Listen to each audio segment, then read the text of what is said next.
بسم اللہ الرحمن الرحیم۔ السلام علیکم ناظرین، آپ یوٹیوب چینل دیکھ رہے ہیں، میں عمران خان ہوں۔ عمران خان صاحب کے لیے پوری دنیا میں آواز اٹھ رہی ہے، بین الاقوامی سطح پہ رولہ پڑ گیا ہے، اور میں کچھ چیزیں آپ کے سامنے رکھتا ہوں۔ ابھی نمبر ایک تو یہ ہے کہ 40 سے زائد ممتاز عالمی ماہرین تعلیم جو ہیں، اور ان کے علاوہ عوامی دانشوروں نے اور ہیومن رائٹس ایکٹیوسٹ، انہوں نے امریکہ، یورپی یونین اور دولت مشترکہ اور OIC کے نام ایک خط لکھا ہے۔ یعنی یہ دنیا بھر کے اندر خط لکھا جا رہا ہے، امریکہ کے نام بھی لکھا ہے، یورپی یونین کے نام بھی لکھا ہے، دولت مشترکہ کے نام بھی لکھا ہے، اور OIC کے نام بھی یہ خط لکھا گیا ہے۔ اقوام متحدہ کو بھی اس میں جو ہے وہ مخاطب کیا گیا ہے۔ عمران خان کو طبی سہولیات فراہم کی جائیں، عمران خان صاحب کے خاندان اور ڈاکٹرز تک رسائی دی جائے، اور سیاسی بنیاد پر جو ان کی قید ہے اس سے ان کو رہائی دی جائے۔ اب یہ عالمی سطح کے بہت سارے لوگ ہیں، 40 سے زائد لوگ ہیں، اور یہ بڑے بااثر لوگ ہیں دنیا میں۔ ہیومن رائٹس کے حوالے سے ان کی خدمات ہے، اور ان کی خدمات کا اعتراف بھی کیا جاتا ہے۔ تو یہ ایک ڈیولپمنٹ ہے۔ اب زیادہ ڈیٹیل میں اس کی نہیں جاتا، بس آپ یہ سمجھیں کہ دنیا میں بڑی تیزی سے عمران خان کے لیے آواز اٹھنا شروع ہو گئی ہے، اور یہ کامیابی ہے عمران خان صاحب کے بیٹوں کی، ان کی بہنوں کی، کیونکہ وہ کنٹینیوسلی انگیجمنٹ کر رہے ہیں، اور اوورسیز پاکستانیوں کا بھی اس میں ایک حصہ ہے۔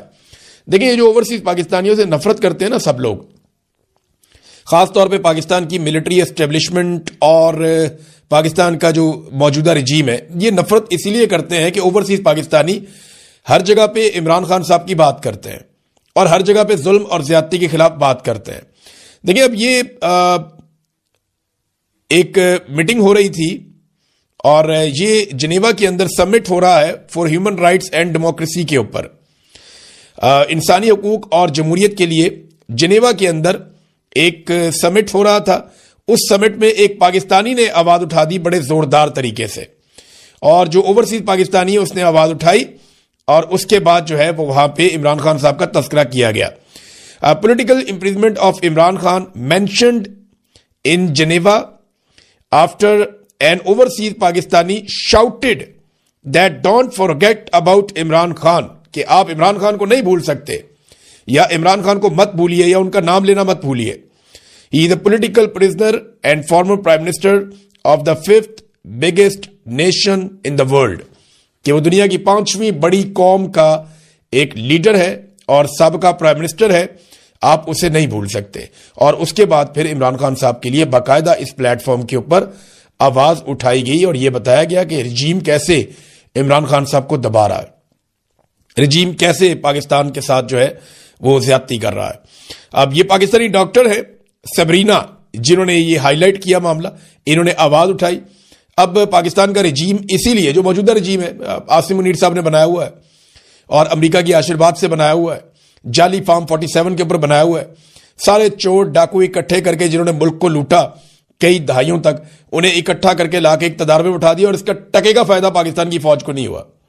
یہ بات میں بار بار کہتا ہوں کہ یہ پاکستان کی فوج کو اس کا ٹکے کا فائدہ نہیں ہوا، بلکہ الٹا ان کا نقصان ہو گیا، اور فائدہ چند لوگوں نے اٹھا لیا۔ یہ مافیا سیاستدان اور یہ چند جرنیل، انہوں نے فائدہ اٹھا لیا، اور پاکستان کی فوج وہ پاکستانی عوام سے دور ہوتی چلی گئی، اور یہ سب جانتے ہیں، اس کے اندر اب ڈکی چھپی بات کوئی نہیں ہے۔ تو یہ دو ڈیولپمنٹ ہیں عمران خان صاحب کے لیے، ہر طرف جو ہے وہ آواز اٹھ رہی ہے۔ ناظرین، سیاستدانوں میں سب سے لمبی جیل جو ہے وہ جاوید ہاشمی صاحب نے لگاتار کاٹی ہے، اور مشکل ترین جیل کاٹی ہے۔ جاوید ہاشمی صاحب کا اگر آپ چہرہ دیکھیں یا ان کی حالت دیکھیں تو آپ کو اندازہ ہو جاتا ہے کہ جیل کی سختیوں نے ان کے ساتھ کیا کیا۔ زعیم حسین قادری صاحب، یہ مرحوم انتقال فرما گئے ہیں، میرے بڑے اچھے دوست تھے، بڑے شاندار انسان تھے، اور بڑے بہادر انسان تھے۔ زعیم قادری نے بڑی قربانیاں دی نواز شریف کے لیے، جمہوریت کے لیے، اور مشکل وقت میں نواز شریف کے ساتھ کھڑے ہوئے۔ نواز شریف اور شہباز شریف جو ہے ان کی اہلیہ کو کہتے تھے کہ ایسے ہی لوگ وزیر اعظم بنتے ہیں، ایسے ہی لوگ وزیر اعلیٰ اور گورنر بنتے ہیں، لیکن جب انہیں اقتدار ملا تو انہوں نے زعیم قادری کو ٹکے ٹوکری کر دیا۔ پھر زعیم قادری صاحب انہیں چھوڑ گئے، ان کا انتقال ہو گیا، اللہ تعالیٰ انہیں غریق رحمت کرے۔ بڑے شاندار انسان تھے۔ زعیم قادری کے والد کی پیٹھ میں بھی چھرا گھونپا وہ مجھے بتایا کرتے تھے، اور ان کی پیٹھ میں بھی چھرا گھونپا نواز شریف صاحب نے۔ تو یہ جن لوگوں نے بہت مار کھائی ان میں یہ بھی تھے۔ تو جاوید ہاشمی صاحب جنہوں نے بہت تکلیف برداشت کی، ان کے جسموں پر آج بھی آمریت کے نشان ہیں۔ تو جاوید ہاشمی کے بقول 10 سال انہوں نے کہا میں نے جیل کاٹی ہے، اگر مجھ سے اس طرح کا برتاؤ ہوتا جیسا سلوک عمران خان کے ساتھ کیا جا رہا ہے تو شاید میں بھی ڈیل کر لیتا۔ یہ بہت برا سلوک ہو رہا ہے۔ جاوید ہاشمی جیسا بندہ گواہی دے رہا ہے جس نے آصف علی زرداری سے کئی 100 گنا مشکل جیل کاٹی ہے. زرداری نے تو جیل کاٹی نہیں نا, وہ تو کوٹھیوں کے اندر, اسپتالوں کے اندر, وی آئی پی کلچر, باقاعدہ سویٹس کے اندر وہ رہے ہیں زرداری صاحب, وہ تو بہت انجوائے کرتے رہے, اور ان کی جیل تو جیل تھی ہی نہیں چند دنوں کے علاوہ. تو جاوید ہاشمی کی جیل تھی. اب زرداری صاحب کو جیلسی ہو رہی ہے عمران خان سے کہ یار یہ اتنا آگے نکل گیا, اتنا بہادر ہو گیا, اور ہم لوگ بہت پیچھے رہ گئے, ہم جیل نہیں کاٹ سکے, عمران خان جیل کاٹ گیا. تو زرداری صاحب کی وہ جیلسی اب ان کے چہرے پہ, ان کے رویے میں, ان کی باتوں میں نظر آ رہی ہے. لیکن جاوید ہاشمی جو ریئل ورکر ہے, جس نے جینونلی مار کھائی ہے, جس کی سارا پاکستان گواہی دیتا ہے, وہ شخص کہتا ہے کہ عمران خان کو مجھ سے بھی مشکل حالات میں رکھا گیا. ناظرین, علی امین گنڈا پور صاحب جو ہیں وہ اب آہستہ آہستہ شیر افضل مروت بنتے جا رہے ہیں. ایک کے بعد ایک سٹیٹمنٹ ان کا آتا ہے, اور ان کا سٹیٹمنٹ زیادہ تر عمران خان صاحب کی فیملی یا پاکستان تحریک انصاف کو نقصان پہنچاتا ہے. یعنی وہ شیر افضل مروت ایسے بن گئے کہ انہوں نے دعویٰ کر دیا کہ عمران خان کے بغیر عمران خان سے بڑے جلسے اور مارچ کیے ہیں انہوں نے. عمران خان کے بغیر عمران خان سے بڑے جلسے اور مارچ کیے تو کریں نا. ابھی وہ تو عمران خان کے نام پہ لوگ نکلتے تھے, وہ تو عمران خان صاحب کہتے تھے تو لوگ نکلتے تھے, کال تو عمران خان کی جانب سے آتی تھی. علی امین گنڈا پور کو تو آخری احتجاج میں لوگ گھسیٹ کے لے کر جا رہے تھے. علی امین کو جان چھڑانی مشکل ہو گئی تھی, وہ گاڑیوں کی بریکیں لگاتا تھا, لوگ پیچھے سے دھکے مارتے تھے کہ آگے چلو احتجاج میں. آخری مرتبہ علی امین گنڈا پور کو بادل نخواستہ احتجاج میں جانا پڑا, اور یہ پھنسے ہوئے تھے. اور یہ بہت ساری ایسی ویڈیوز ہیں جہاں پہ گنڈا پور صاحب کو لوگ پش کر رہے تھے کہ چلو احتجاج میں آگے بڑھو, رکتے کیوں ہو, کوئی آرام نہیں کرنا, آگے بڑھنا ہے. تو یہ گنڈا پور کے ساتھ ہو رہا تھا. گنڈا پور صاحب ٹائم ضائع کر رہے تھے تاکہ لوگوں کی تعداد کم ہو جائے, محسن نقوی کے لیے آسانی ہو جائے. لیکن لوگ زبردستی گنڈا پور کو آگے کی طرف دھکیل رہے تھے, اور تنگ آگے بشرا بی بی پھر علی امین گنڈا پور سے کافی آگے چلی گئی کہ یہ تو آگے جاتا نہیں ہے تو میں تو جاؤں, کارکنوں کو لے کر کم سے کم میں تو وہاں پہنچوں جو عمران خان صاحب نے کہا ہوا ہے. بہرحال آہستہ آہستہ گنڈا پور صاحب جو ہے ان کو آسرا تو دیا ہوا ہے کہ وزیر اعلیٰ بن جائیں گے خیبر پختونخوا کے, لیکن یہ ہونا نہیں ہے. یہاں پہ 90 کے قریب ایم پی ایز ہیں پاکستان تحریک انصاف کے, تو آخری نمبر علی امین گنڈا پور کا آئے گا اگر سارے فارغ ہو گئے. کیونکہ اگر کسی کو یہ لگتا ہے کہ سہیل آفریدی کو ہٹا کے وہ گنڈا پور کو بنا لیں گے تو اس سے 2 نقصان ہوں گے. ایک تو گنڈا پور بنے گے بھی نہیں, ایک اور تحفہ ملے گا پاکستان تحریک انصاف کی جانب سے اسٹیبلشمنٹ کو, اور اگر سہیل کو ہٹا دیا تو سہیل پہلے سے زیادہ خطرناک ہو جائے گا, اور سہیل کے پاس فری ہینڈ ہو جائے گا, بہت ساری ذمہ داریاں ختم ہو جائیں گی, اور بڑا لیڈر بھی بن جائے گا, اور پھر وہ تحریک کھل کر چلائے گا جو وہ چلانا چاہتے ہیں سہیل آفریدی, جو وہ کہہ رہے ہیں کہ عمران خان رہائی فورس میں بنا رہا ہوں, تو وہ اس کے اوپر زیادہ محنت کر پائیں گے. ناظرین, ڈیل کی باتیں ہو رہی ہیں, کبھی رانا ثناء اللہ کہتے ہیں, کبھی علی امین گنڈا پور کہتے ہیں, کبھی شیر افضل مروت کہتے ہیں, کبھی جاوید لطیف کہتے ہیں, کبھی کوئی اور لوگ کہتے ہیں. عمران خان کی بہنیں بھی کہتی ہیں, عمران خان بھی کہتا ہے کہ میں تو ڈیل نہیں لے رہا اپنے لیے, پاکستان کے لیے میرے ساتھ بات کرو, رستہ نکالو, الیکشن کرواؤ, میں تیار ہوں, میں کسی سے بدلہ نہیں لوں گا, لیکن انصاف تو کرنا پڑے گا. تو اب یہ جو معاملات ہیں اس میں الگ الگ باتیں کی جاتی ہیں. میں آپ کو ایگزیکٹلی بتاتا ہوں کہ کہاں کہاں پہ ڈیل کی باتیں ہوئیں اور خبریں باہر آئی, اور یہ کتنی مرتبہ ہوا.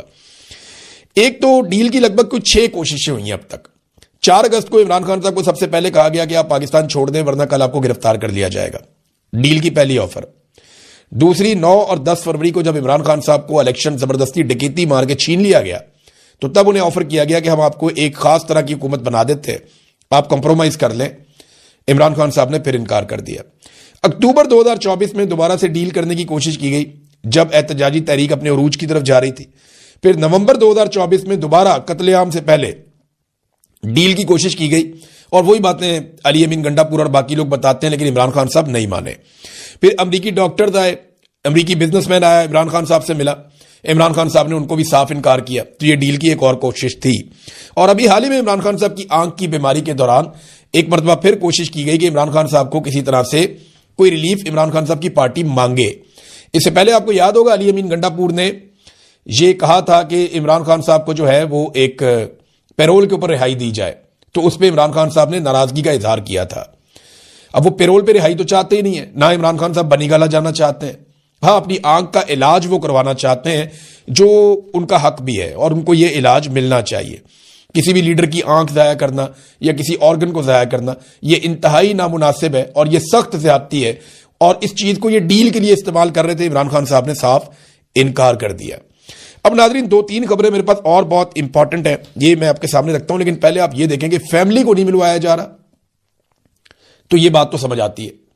یعنی عمران خان صاحب اپنی بہنوں سے ملیں گے تو بڑا سخت بیان دیں گے عاصم منیر کے خلاف, شہباز شریف کے خلاف, موجودہ رجیم کے خلاف, یا ہو سکتا ہے وہ بورڈ آف پیس کے خلاف کوئی بات بول دے, یا غزہ میں فوج بھیجنے کے بارے میں کوئی بات بول دیں. عمران خان صاحب تو عمران خان ہے, وہ کچھ بھی کر سکتے ہیں. تو اس لیے بہنوں کو نہیں ملوا رہے, یہ تو بات سمجھ آتی ہے. لیکن وہ عمران خان صاحب سے ان کے ڈاکٹرز کو کیوں نہیں ملوا رہے جو غیر سیاسی ہیں, جنہوں نے آج تک باہر آ کر کوئی سیاسی بات نہیں کی؟ یہ بات سمجھ نہیں آتی.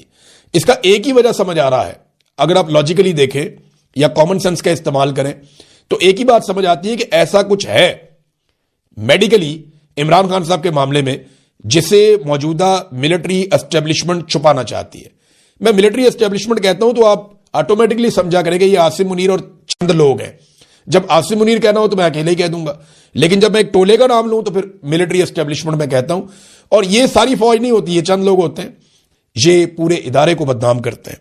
بہرحال اب اس کے اندر جو ہے وہ نہ ملوانا, کوئی نہ کوئی تو ایسا میڈیکل ریزن ہے جو چیز چھپائی جا رہی ہے کہ ڈاکٹرز کو بھی نہیں ملوایا جا رہا, جنہوں نے کوئی خبر باہر آ کے نہیں دینی, جنہوں نے کوئی باہر آ کر حرکت نہیں کرنی.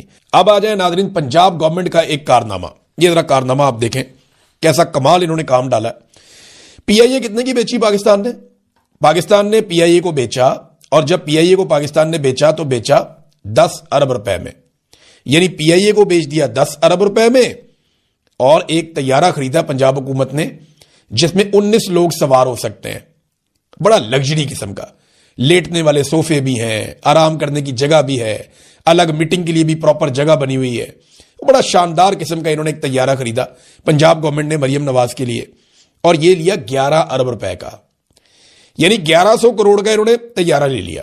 پی آئی اے کتنے میں بیچی؟ اس میں درجنوں طیارے, اس کے بے شمار روٹس, اس کی گڈ ول, اس کا اتنا بڑا نام, اس کی جناب جو اس کے روٹس ہیں وہی بہت مہنگے ہیں, اس کے ساتھ بہت ساری پراپرٹیز, اثاثے, وہ سارا کچھ 10 ارب میں بیچ دیا, اور ایک 19 سیٹوں والا طیارہ لیا 11 ارب روپے میں. یہ ہے پاکستان, اور یہ ہے پاکستان کو لوٹنے والے حکمران. اب انفارمیشن منسٹر جو ہے پنجاب کی, وہ کیا کہتی ہے؟ انفارمیشن منسٹر کہتی ہے کہ ایئر پنجاب, ہم کوئی ایئر لائن بنا رہے ہیں, اس کا نام ایئر پنجاب ہے, اور اس کے لیے کوئی جہاز اور طیارے خریدے جا رہے ہیں, اور کچھ جو ہے وہ لیز کے اوپر لیے جائیں گے, اور یہ اسی کی ایک کڑی ہے. اب وہ یہ کہہ رہی ہیں کہ جناب یہ تو ہم نے ایک ایئر لائن ہم بنا رہے ہیں. بھائی ایئر لائن کہاں رجسٹرڈ ہے؟ اس کا کوئی سی ای او ہوگا, اس کا کوئی آفیسر ہوگا, اس کا کوئی ہیڈ آفس ہوگا, اس کا کوئی دفتر ہوگا, اس نے کہیں بڈ کی ہوگی, کوئی چیز تو نظر آئے نا. گراؤنڈ پہ ککھ نہیں ہے, صرف مریم نواز کو خوش کرنے کے لیے ایک طیارہ لیا. اور یہ لیا کیوں ہے جو مجھے سمجھ آتی ہے نا, یہ دوڑنے کی تیاری ہے. یعنی اس قسم کا ایک طیارہ ہو نا تو آپ اپنی پوری فیملی کو سوار کر کے ایک دم نکل سکتے ہیں پاکستان سے. ایئر فورس کا طیارہ تو نہیں ملے گا نا اس وقت. یعنی جب حسینہ واجد والا وقت آئے گا اور یہ مشکل میں پڑیں گے, اور جب پاکستان میں انقلاب آئے گا, اور وہ انشاءاللہ آئے گا, جب پاکستان میں انقلاب آئے گا, یہ مشکل میں پڑیں گے, تو اس وقت اتنا ٹائم نہیں ہوگا کہ ایئر فورس ان کو طیارہ دے, یا کوئی اور ایئر لائن کمرشل میں یہ بیٹھ کر نکل جائیں. انہیں اسی قسم کا ایک طیارہ چاہیے ہوگا جس کو کہیں سے بھی اڑا کے پاکستان سے فرار ہو جائے.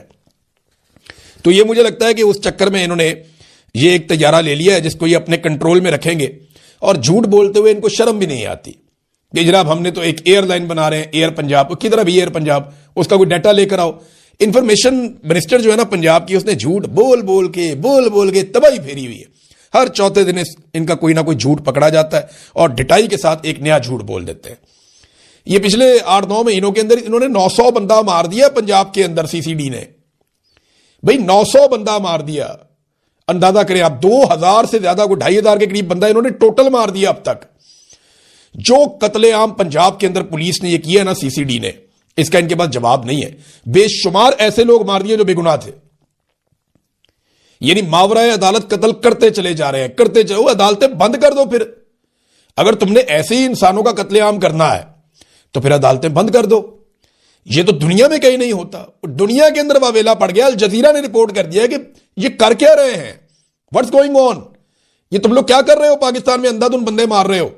900 بندہ ابھی رپورٹ ہوا انہوں نے مارا گزشتہ تقریباً کوئی 8-9 ماہ میں. تو یہ جب سے مریم نواز کی حکومت آئی ہے 2 سال میں انہوں نے کچھ 2200-2300 بندہ مار دیا ہے.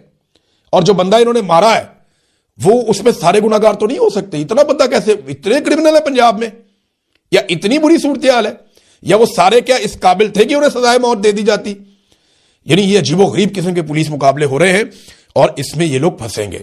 پہلے والا آئی جی بھی پھنسے گا, یہ والا بھی پھنسے گا, اور یہ سی سی ڈی والے سارے پھنسیں گے. جب بھی پاکستان کے اندر انقلاب آئے گا, حالات ٹھیک ہوں گے, یہ سارے پھنسیں گے, اور کوئی ملٹری اسٹیبلشمنٹ کا بندہ ان کا بھار اس وقت نہیں اٹھائے گا. یہ بات یاد رکھیے گا, یہ سارے مدعی یہیں پہ موجود ہیں. جن کے آپ نے بندے مارے ہیں نا, ان کی فیملیاں یہیں پہ ہیں, اور وہ کل آپ سے پوچھیں گے کہ آپ نے عدالت میں پیش کیوں نہیں کیا اور ماورائے عدالت کیوں قتل کر دیا. بورڈ آف پیس کے معاملے میں ناظرین, آج کا دن جو ہے وہ بہت امپورٹنٹ ہے. آج جو ہے وہ شہباز شریف صاحب 19 تاریخ ہے, اور امریکہ میں جب دن شروع ہوگا تو پھر آپ کو ڈیولپمنٹ پتہ چل جائیں گی. اور آج کا دن اس لیے اہم ہے کہ بڑے لمبے عرصے سے یہ اناؤنس کیا گیا ہے کہ آج کے دن میں بڑے اہم اس کے فیصلے ہوں گے. بورڈ آف پیس میں ڈونلڈ ٹرمپ کے فیصلوں کی توثیق کی جائے گی, اور یہ باقاعدہ اسحاق ڈار نے اس کے اوپر بیان جاری کیا کہ وزیر اعظم غزہ امن بورڈ اجلاس میں شرکت کر کے صدر ٹرمپ کے امن منصوبے کی حمایت کریں گے.